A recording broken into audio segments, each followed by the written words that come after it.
আসসালামু আলাইকুম রহমতুল্লাহি বারাকাতুহু। প্রিয় ভিউয়ার্স, কেমন আছেন? আশা করি সবাই ভালো আছেন। তো চলে আসলাম নতুন একটি ব্লগ নিয়ে। তো আজকের বিষয় হচ্ছে মোবাইল টেলিকম বা মোবাইল রিচার্জের দোকান। তো কিভাবে এই দোকানটি খুলবেন আপনার এলাকায় বা আপনার শহরে, পৌরসভায়, সেন্টার মতো একটি দোকান আপনার নিতে হবে। দোকান নিতে প্রয়োজনীয় কাগজপত্র এগুলি আপনি অবশ্যই গুছিয়ে নেবেন। তো প্রিয় ভিউয়ার্স, আপনার সেই দোকানে কি ধরনের মাল থাকবে?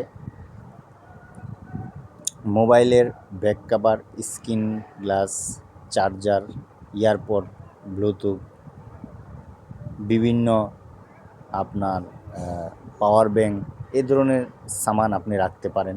এর সাথে সাথে আপনি বিকাশ, নগদ, রকেট, এজেন্ট এগুলি রাখতে পারেন। এর পাশে এক সাইটে আপনি সার্ভিসিং যারা করে তাদের সাথে কথা বলে তাদেরকে একটা সাইট দিতে পারেন। তো এভাবে আপনি বিজনেসটা শুরু করতে পারেন। এতে করে আপনার ভালো একটা প্রফিট আসবে দোকান থেকে। প্রিয় ভিউয়ার্স, আপনি এই মালগুলি কোথায় পাবেন? হ্যাঁ, আপনি এই মালগুলি পাবেন গুলিস্তান পাতাল মার্কেট। খুবই জনপ্রিয় একটি মার্কেট।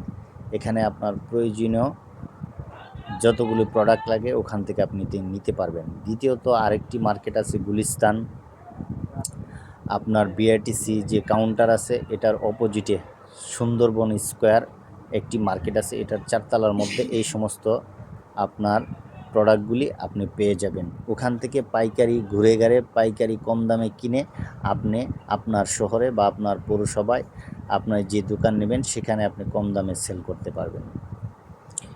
প্রিয় ভিউয়ার্স, সুন্দর একটি ব্যবসা করার জন্য আপনাকে বলতেছি, আপনি উদ্যোক্তা হন, ব্যবসা করুন, লাভ